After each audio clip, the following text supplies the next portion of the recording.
Assalamualaikum warahmatullahi wabarakatuh.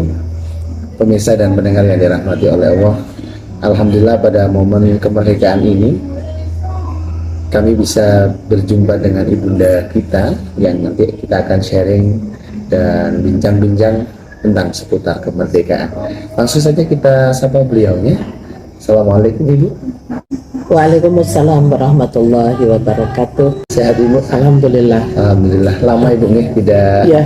diskusi bersama. Ya. Baik Ibu, kalau kita bertepatan dengan hari kemerdekaan hari ini Bu, yang tanggal 17 Agustus ini juga kebetulan satu Syafar ya Bu. Ya, 14, bertepatan 45. satu Syafar. Nah, Hijriah. kalau temanya ini tentang kemerdekaan Ibu, mungkin yang perlu saya tanyakan dan mungkin bisa di sharingkan bersama pemirsa semuanya tentang ini Bu. Kalau dari kata kemerdekaan tentunya ada pejuang ya Bu ya. Nah, para pejuang-pejuang yang mungkin sebelum kemerdekaan ini Bu, ada pejuang putra, pejuang wanita. Nah, yang paling ditekankan kita bahas ini tentang adakah Bu sosok tokoh pejuang wanita yang memperjuangkan yang asasnya keislaman. Terima kasih. Assalamualaikum warahmatullahi wabarakatuh, pemirsa dan pendengar yang dirahmati oleh Allah. Alhamdulillah, kita panjatkan rasa syukur kehadirat Allah di mana pada hari kemerdekaan ke-78 ya, negeri kita merdeka dari ratusan tahun dijajah oleh bangsa lain, sehingga patutlah kita bersyukur yang kebetulan tahun ini bertepatan dengan awal Safar tahun 1445 Hijriah. Nah, kalau tadi pertanyaannya adalah adakah seorang perempuan muslimah yang juga ikut serta dalam perjuangan ini dalam konteks tentunya bagaimana perempuan berkemajuan, bagaimana perempuan itu tidak hanya sekedar seputar sumur, dapur, kasur gitu ya, sehingga perempuan itu juga mempunyai arti. Nah, inilah ada seorang tokoh ya yang masuk di pahlawan nasional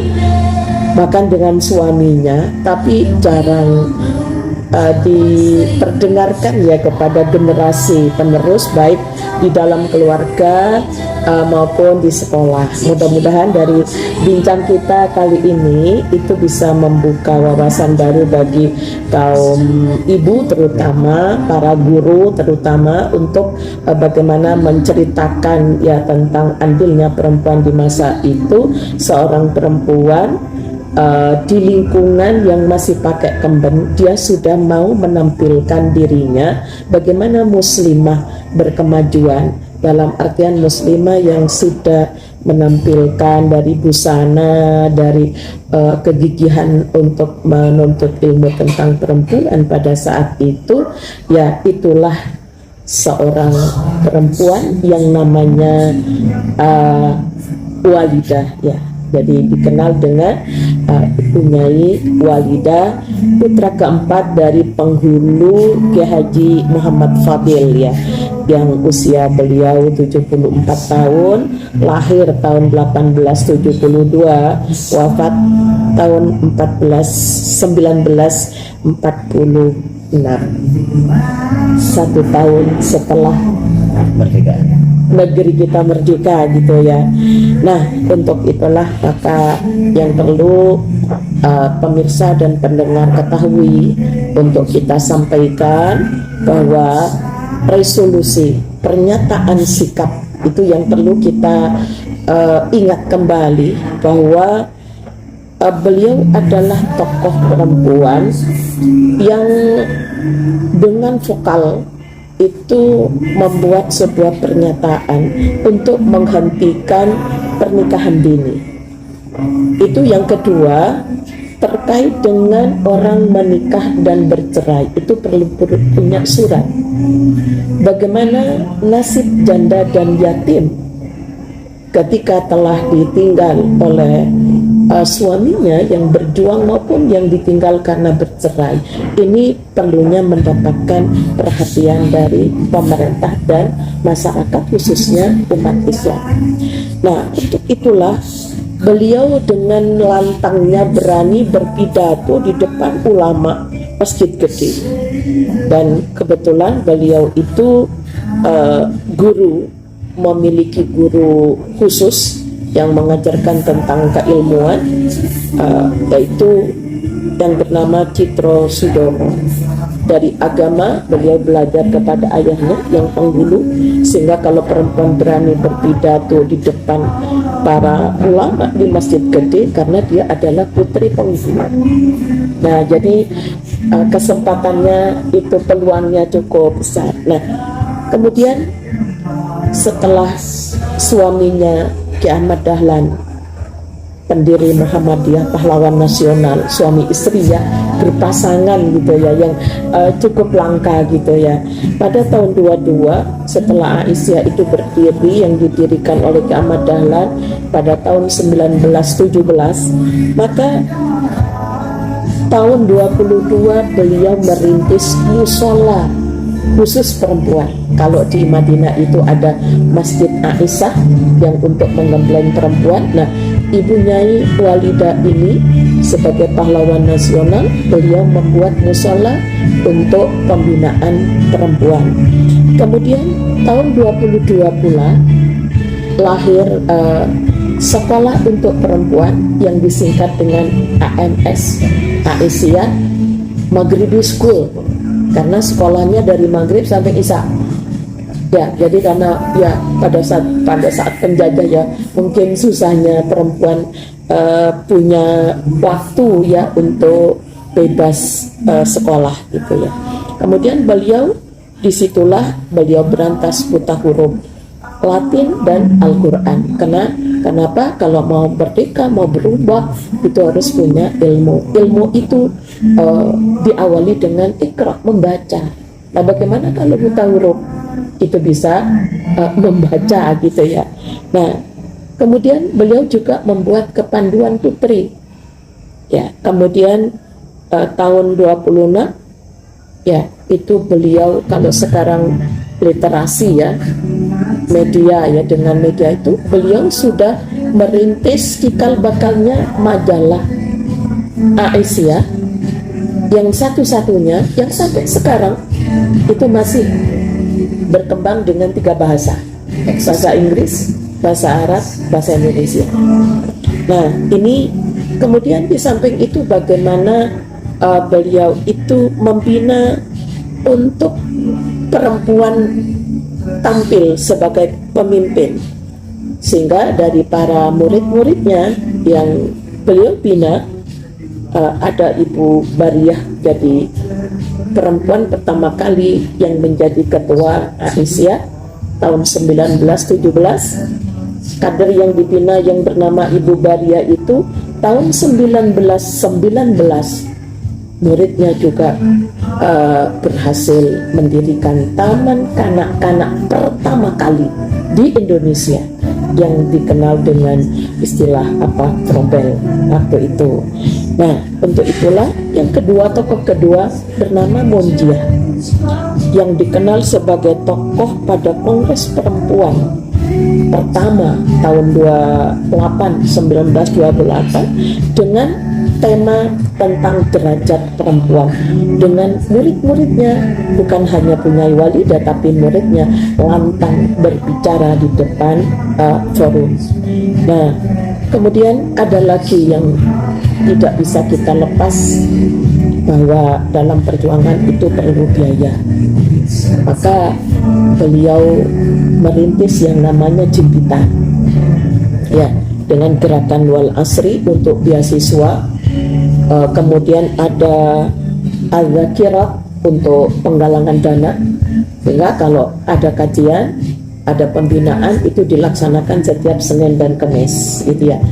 Kenapa? Karena jatah makan siangnya itu harus dibawa ke tempat ngaji, dikumpulkan. Nah, itulah Jimpitan. Jadi gerakan Jimpitan itu adalah ide dari Bunyai Walidah. Maka beliau pantas kalau dijadikan sebagai pahlawan nasional yang jarang diceritakan. Ya, jarang anak-anak dari TK sampai perguruan tinggi itu mengenalnya, bahkan sebagai tokoh ketokohannya itu dari sisi keislamannya yang sudah tampil, yang tidak takut dibully, tidak takut dikucilkan, dengan menunjukkan bahwa ini loh muslimah yang berkemajuan, istilahnya muslimah sejati. Itu yang di awal kemerdekaan dengan murid-muridnya berjuang untuk membebaskan dari buta huruf, membebaskan dari istilah kebodohan. Ya, jadi harus sekolah, perempuan harus tahu tentang banyak hal, ya, begitu. Banyak hal yang sangat-sangat penting Ibu dari pembahasan tadi mengenai surat nikah, surat cerai, termasuk baca dan pendidikan. Yang kalau kami amati mungkin nggak begitu terekspos Ibu kalau di pembahasan sekolah mungkin. Nah, kalau tadi para pejuang sebelum kemerdekaan Ibu, sehingga akhirnya disiapkanlah satu pemimpin untuk memimpin ke depannya. Kalau saat itu kan, kalau pahlawan revolusi, pahlawan nasional mungkin Insinyur Soekarno. Nah, kalau untuk di gerakan perempuan di Aisyah ini ada Bu yang disiapkan untuk memimpin sebagai presiden saat itu, presiden Aisyah. Nah, setelah itu termasuk dari transformasi kader pimpinan yang akan memimpin itu, Bunyai telah menyiapkan kader-kadernya yang kita kenal pada tahun tumbangnya Orde Lama masuk ke Orde Baru, itu dipimpin oleh seorang profesor yang bernama Profesor Dr. Baroro Barit. Beliau satu-satunya profesor pertama kali di Indonesia. Dialah yang memimpin Aisyah sampai tahun 78, guru besar pada Fakultas Sastra di UGM. Kalau sekarang kan profesornya sudah banyak gitu ya. Jadi bagaimana pada saat itu kader yang dididik oleh pahlawan nasional bernama Nyai Walidah itu menghasilkan, walaupun beliau bukan profesor tapi menghasilkan profesor. Ini transformasi kader itu harusnya seperti itu gitu ya. Nah, untuk itulah apa yang dilakukan Profesor Baroro Barit mulai dari akhir Orde Lama menuju ke Orde Baru. Memang persoalan ekonomi yang saya waktu itu masih kelas 1 SD gitu ya, itu melihat bagaimana persoalan ekonomi. Kita misalnya punya dana tapi yang dibeli itu yang susah gitu ya. Nah, itulah yang beliau rintis, kemudian membuat sekolah bidan, pembinaan wanita desa, PWD Jawa Timur itu termasuk Sidoarjo gitu ya. Kemudian bagaimana pengkaderan putri itu betul-betul ditingkatkan. Bahkan beliau sampai mendirikan organisasi perempuan dari Himpunan Mahasiswa Islam, yang kemudian dia menjadi tokoh dari Hati HMI Wati pada saat perjuangan di saat negeri kita mendapatkan cobaan ya, berkaitan dengan terutama dalam keislaman di situ tahun 65 G30S PKI gitu ya, yang suasana kalau saya ngalami kelas 1 memang luar biasa mencekam ya, bagaimana guru itu dibunuh di saat belajar ya. Saya mengalami 6 bulan libur sekolah itu ya.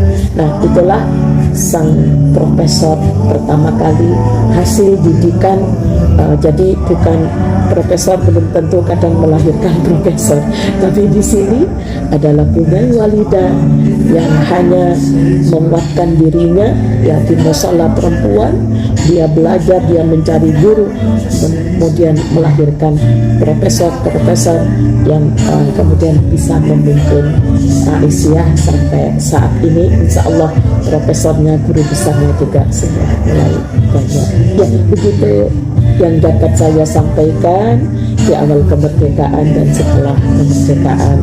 Mudah-mudahan ini akan akan menjadi sebuah pelajaran yang perlu disampaikan pada generasi muslimah terutama. Amin. Ya, untuk meniru. Alhamdulillah, luar biasa, mencetak profesor perempuan pertama di Indonesia. Mudah-mudahan bermanfaat Bapak Ibu pemirsa semuanya. Kami pamit undur diri. Pesan dalam kemerdekaan saat ini, terus melaju menuju Indonesia maju. Ini wabillahi taufiq wal hidayah, wabillahi taufiq wal inayah. Wassalamualaikum warahmatullahi wabarakatuh.